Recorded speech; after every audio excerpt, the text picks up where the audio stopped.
Afternoon, happy Monday. First video of this week. Let's talk about chickens. I've just googled Daily Mail chicken news because I'm sure I'd seen this on the Daily Mail, but the first article that comes up, the one I was looking for, was about this DEFRA register your chicken thing.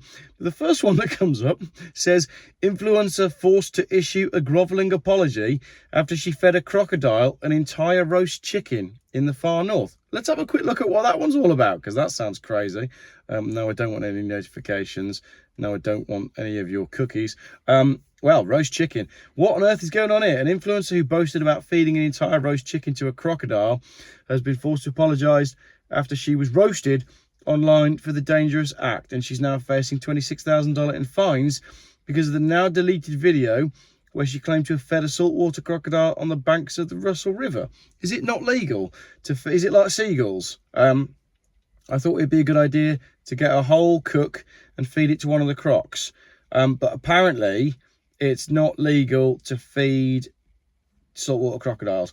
Deliberately feeding crocodiles can pose a huge risk to other visitors and increase the chances of an attack. Same with seagulls. This is why penalties were recently increased for unlawful behaviour. Right, so do not feed the seagulls or the crocodiles, but you're okay with chickens. We've managed to defeat the system by overloading them, basically. DEFRA, left with egg on its face in online revolt over chicken database, crashes website as pranksters list rubber chickens and chicken nuggets as pets.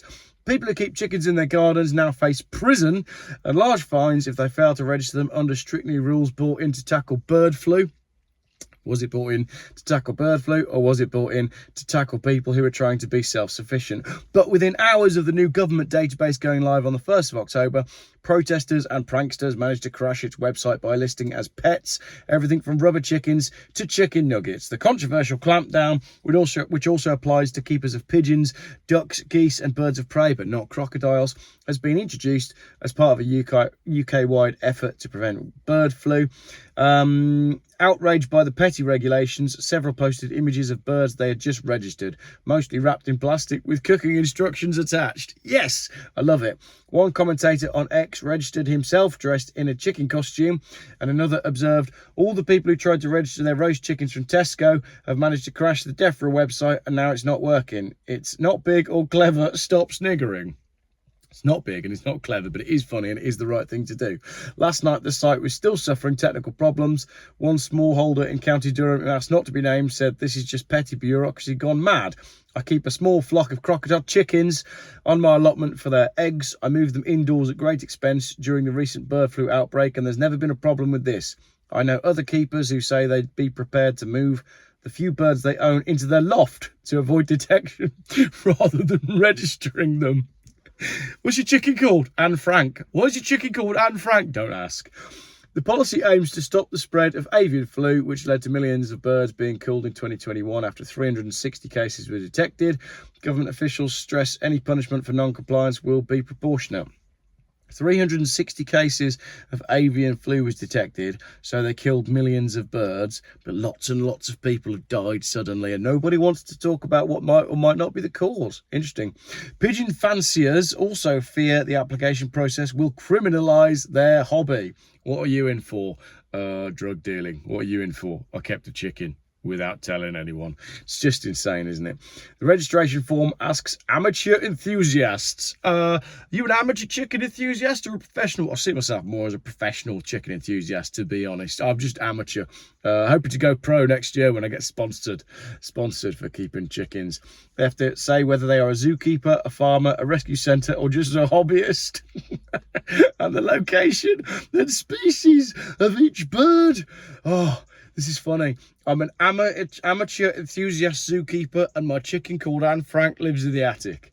And I sometimes feed it whole roast crocodiles. Jane Howarth, founder of the British Hen Welfare Trust based in Devon, agrees with the need to keep a register, but added, unfortunately, DEFRA held a consultation and ignored the results. Oh, have we ever heard of that before? Consultation results being ignored? Did I just say exalts? Consultation exalts. Oh, the sun's out. This is the only video I'm making today. I'm going to go sit in the sun over there and wait for school to finish. Not my school, the kids' school. I don't have to go to school anymore. You might be shocked to know that. The register is an important step in combating the spread of bird flu, providing keepers with important information about a disease that has had a significant impact on the poultry sector. And it's absolutely nothing to do with the fact that eggs are the most nutritious food that you could possibly eat. And chickens can be kept at home relatively easy, and then you can eat them. This is definitely not anything to do with the government taking complete control of the food supplies as per Agenda 2030 and the Kalergi plan and all that sort of stuff. Let's just have some comments, if I can actually navigate through the adverts on the article and find the comments. Where have they gone? No, they've disappeared. All right, here we go. No, they've gone again. When you scroll down, the comments disappear. Government officials stress any punishment for non-compliance will be proportionate. I'm sorry, but I would not call 6 months in prison and fines of up to £2,500 for each unregistered bird proportionate. It is beyond draconian. Yes, that is correct. Hugh Edwards, actually. Just mention that name just there whilst we're talking about proportionate. So the standards of how chickens are kept in millions of cages can't be sorted where bird flu would be rife, but pet owners get to suffer. It seems typical of some jobs worth giving ideas looking to be seen to do something. Disagree. I think this is much more nefarious than just a few people trying to find something to do. This has come from somewhere above where they want to take control of the food supply. As I've said, folks are wandering into the country on a daily basis and could be carrying all sorts of disease or problems with them. That is true. That HIV is massively on the rise at the moment, and TB. Also, nothing to do with badgers, definitely to do with boats. And they're not checked, yet a couple of family pets strolling happily and healthily around the garden now have to be registered because of avian flu. Otherwise, there is a huge monetary fine imposed. Absolutely clucking mad. One more comment, not about bird flu, more about controlling and stopping people being self-sufficient. Everyone has to become reliant on the government and large corporations. Control the food, control the people, control the past, control the future. Thank you very much for watching this quick video. I'm not going to film anything else now. I'm going to go sit in the sun and enjoy it because the weather has been that bad in Britain for the last few weeks. You have to make the most of it when there's blue bits in the sky. Lots of cool videos coming up. Filmed a video with James Ruppert earlier today when I sold him a Volvo. Good chat about the automotive industry in that one. I want to talk about Ford and their brake lights failing. I want to talk about Harry Metcalf's video of the Bugatti Tourbillon. Nothing to do with chickens. What else? Land Rover Ingenium engine failures part 2. That is coming up. The auction review video. That's definitely going to happen. And hopefully you're going to go up to Leeds at some point and look at a very rare Volvo. Found a Volvo on Facebook Marketplace this morning, so I'm going to go collect that tomorrow. And this car's already gone, so it's not here. And you never even seen me. Oh, also, roof tent. I've posted up a roof tent review on my Adventures with Jeff channel, so do go check that out. Just search YouTube for Adventures with Jeff and you'll see it.